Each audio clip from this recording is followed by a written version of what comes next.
As night fell deeper, the snow fell heavier. Meanwhile, Hector and the others stood outside the Harmons' meeting room, waiting in silence. They occasionally stole glances inside, where Michael and Dustin were engaged in a hushed conversation. Half an hour earlier, Michael had asked everyone to leave so he could speak to Dustin privately. "Mr. Rhys, that's the gist of what happened. I concealed my identity to hide from the enemy and protect Abigail from harm." Michael poured his heart out, finally releasing all the feelings he had bottled up. "I never expected that Abigail's mother would turn out to be the Grand Sorceress of the Mystic Arts Order." Dustin was shocked.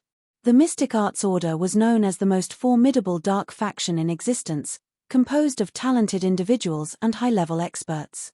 The position of Grand Sorceress was prestigious. Dustin had always been curious about the protective seal inside Abigail. With her mother's identity as the Grand Sorceress revealed, everything now made sense. Though the title of Grand Sorceress sounds grand, they don't even have the basic right to freedom. "I don't wish for Abigail to follow in her mother's footsteps." Michael sighed. "Mr. Robinson, I don't understand.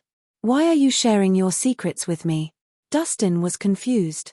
The Mystic Arts Order's Grand Sorceress was a prestigious position in which few had the privilege of knowing their identity. "It used to be a secret, but it won't stay a secret much longer." Michael shook his head. "From the moment I attacked the Dark Lord, I had exposed my identity. The Mystic Arts Order will probably be making a move soon." The disciples of the Mystic Arts Order were spread all over the world. The Dark Lord was one of them. "So, what's your plan?" Dustin asked. "I've been on the run for so many years. It's time to face reality and resolve things once and for all." Michael frowned. "Abigail is the only one I have left. I have a favor to ask of you. I hope you can take care of her for me." "Me?" Dustin was shocked. "But I've never been a father." "You don't have to be her father, you can be her mentor instead." Michael smiled. "I know you've been guiding Abigail in martial arts. Since she inherited her mother's genes, she has a strong foundation. I sincerely hope you will take her in as your disciple."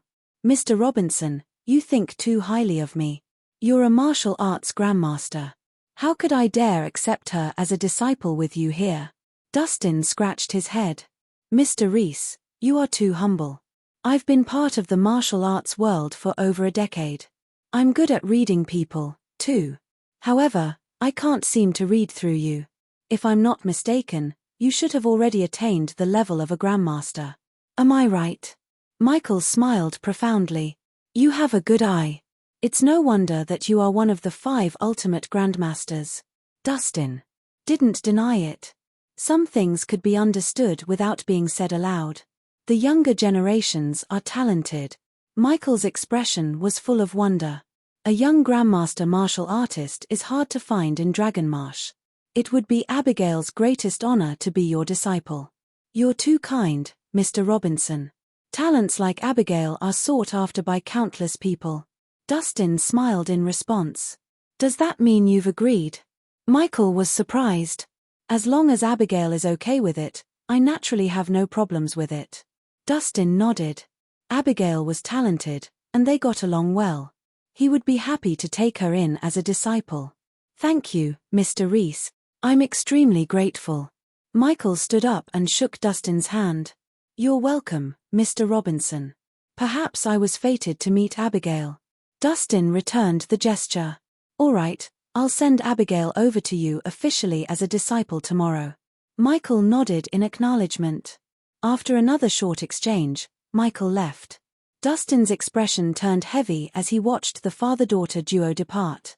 From their conversation earlier, he could tell from Michael's tone that he was already passing on his final wishes. "Dustin, what did Mr. Robinson tell you?" At that moment, the members of the Harmon family walked in. The Harmons were naturally curious since Dustin and Michael's conversation went on for some time. "Nothing much. Mr. Robinson just requested that I take care of Abigail in the future," Dustin replied. "That's all?" "That can't be." Trent was suspicious. "Yeah." Dustin shrugged.